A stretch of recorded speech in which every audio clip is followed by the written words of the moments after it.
Hi guys, in this video I will show you how to customize swipe actions in Gmail.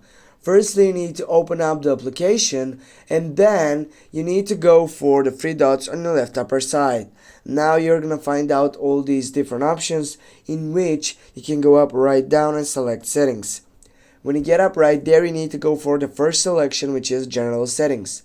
Then you're gonna find out again all these options in which you're gonna choose the fifth place, which is swipe actions. Click on that setup, and here guys, with this you can simply customize that swipe actions, in which, for example, on the first side you can go change, you can go for move to snooze or whatever you want.